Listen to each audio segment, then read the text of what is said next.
Farafinna sera ntolanta ɲɔgɔn kunbɛ bata ko besabanana kɛnɛ sigira Côte d'Ivoire kabini janvier kalo tɛmɛnen tile 13 san 2024 na sini juma février kalo tile 2 a quart de finale ɲɔgɔndan fila fɔlɔ bɛ tan sinikɛnɛ sibiri février kalo tile 3 quart de finale ɲɔgɔndan fila tɔ bɛ tan Mali bɛna nin yɔrɔ ta o la Mali ni Côte d'Ivoire jatigi de bɛna ɲɔgɔn sɔrɔ a ɲɔgɔndan bɛ tan sinikɛnɛ sibiri février kalo tile 3 san 2024 na Bouaké stade de la paix la ni nɛgɛ ɲɛ 17 dana gosira Mali heure la a bɛ daminɛ Abidjan VOA tɔgɔ la Alpha K ni Dr Sidiki Boubacar Sangare masalala Mali samatasɛgɛw aigle ko don olu dɛmɛbagaba don ka jama fara ɲɔgɔn kan ka senkɔrɔmadonoli kɛ Alpha K ni Dr Boubacar Sidiki Sangare ka kumakanw na a bakuruba ka wele kan lase malidenw ma Côte d'Ivoire jamana kan u ka ɲɔgɔndan don bɛn ni kelenya minɛ kɔnɔna na.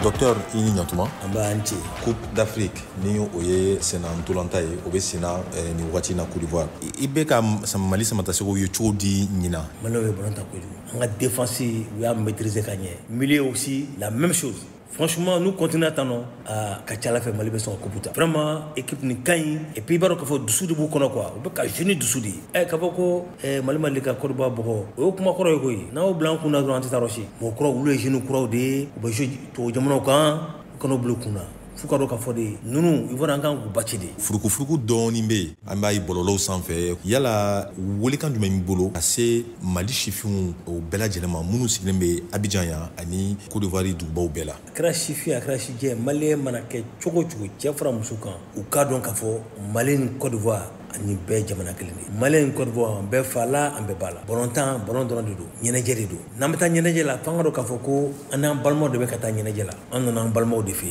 donc an kan k'an kɔlɔsi kosɛbɛ mɔgɔ bɛ ka fɛn minnu fɔ bɔlɔlɔ ni fɛnw sanfɛ an n'u ta en considération olu ye activistes de ye mɔgɔ dɔw bɛ ka ko la ɲaga ka tasuma bila ko la sinon n'i y'a jateminɛ Mali ni Ivoire cɛ foyi t'u ɲɔgɔn cɛ parce que ni fɛn bɛ Mali ni Ivoire ɲɔgɔn cɛ Mali mun bɛ yan Mali mun bɛ Côte d'Ivoire u bɛ bonya ni karama min kɔnɔ yan nɔ Ala dɔrɔn de b'a donc ballon kana na an bila k'an bɛna problème créer ani an balimaw ɲɔgɔn cɛ fanga dɔ k'a fɔ sifin minnu bɛ yan nɔ Côte d'Ivoire mɔgɔ de fana jigi b'u ka so yen nɔ famille caman bɛ Mali la dayirimɛ sigilen bɛ yakaw la Mali Ivoirien bɛɛ kelen de ni Ala y'a kɛ Mali sera ka tɛmɛ sibiri nata fo ka na se match laban ma n'o ye finale ye I ni Malien minnu sigilen bɛ yan yala wulikajɔ jumɛn bɛ yan ni Ala y'o kɛ ka fɔ ko Mali taara finale la an bɛ se ka Malien fɛn nati Côte d'Ivoire pour que kana Mali supporter ni Ala sɔnna an bɛna o ko la sabati I ni ce I ni ka ɲininkaliw jaabili la an b'an ce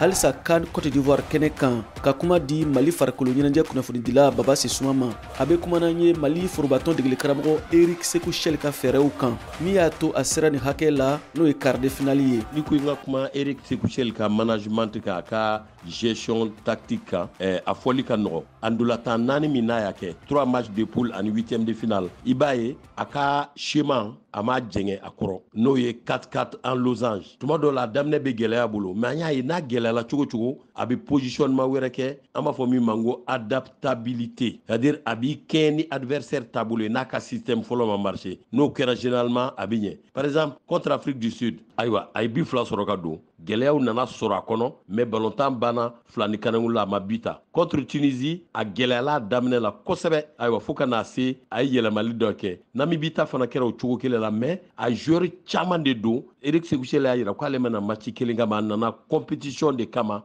a bɛ fɛ k'a daminɛ k'a ban donc joueur caman I sen filɛla k'a lajɛ min ni min bɛ se ka bɛn yɔrɔ min na donc an nana ye an ka ndolatan sabanan n'o kɛra Namibie contre la match de poule laban changement cayara yen fana o bɛɛ kun ye pour que ka 8e de finale préparer donc joueur dɔw donn'o la olu tilala ka na kɛ titulaire ye ani Burkina ka match la n'o ye 8e de finale donc 8e de finale in kɔni na a ye Burkina dun de a y'i adapté Burkina na mais a y'i imposer ka Burkina bali ka bɔ a ka kan kɔnɔ donc o falela min na bɛɛ y'o ye score tun bɛ se ka caya nin ye donc n b'a fɔ ko Eric Sekou Chel a ka 4-4 losange n'o y'a ka système de base ye n'a ɲagamina a bolo a bi min ye adaptabilité kɛ adaptation à l'adversaire donc o fana ye jate ɲɛnama dɔ y'a bolo min ye Mali forobatɔn ye halisa Baba Sisuma yɛlɛmaliw tɛ ka kɛ ka caya yɔrɔ dɔw la ɲɔgɔndan in sen fɛ c'est vrai joueur dɔw b'a bolo n'o y'a ka bastion défensif ye o falenni man ca ensuite fala ka présence côté gauche la mɔgɔw ye jodi amaula sabu latéraux titulaire fila bɛ gauche la mais fala bɛ bɔ kiniyan fanfɛla la par exemple kana o yɔrɔ la o faamuyara o jaabi dira fala de kan ye ni denmisɛnnin fila ye n'o ye Musa Jara ni Amadou Dante milieu in de sa ne kɔni bolo a ye milieu laban min don contre Burkina milieu tɛ se ka tɛmɛ o kan sabu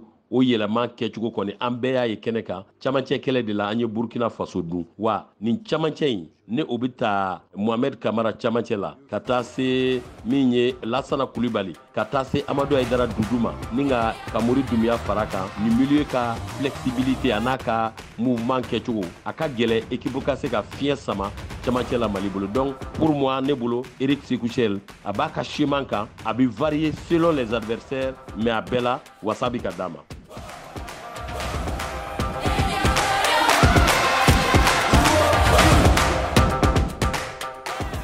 sini juma kani quart de finale ɲɔgɔn dan kun fɔlɔ bɛ tan ni nɛgɛ tan wolonfila dana gosira Nigeria ni Angola bɛ ɲɔgɔn sɔrɔ halisa sini juma nɛgɛ ɲɛ 20 waati RD Congo ale ni Guinée bɛ ɲɔgɔn sɔrɔ VOA Bamara tɔgɔ la Abidjan Côte d'Ivoire jamana kan kani kɛnɛ kan Siaka Traoré kala seli don an lamɛnnen don VOA bara ɲɔgɔn radio so Albayani kan kani hukumu kɔnɔ a kan bɛ kunnafoniya kɛrɛnkɛrɛnnen wɛrɛ kɛnɛ kan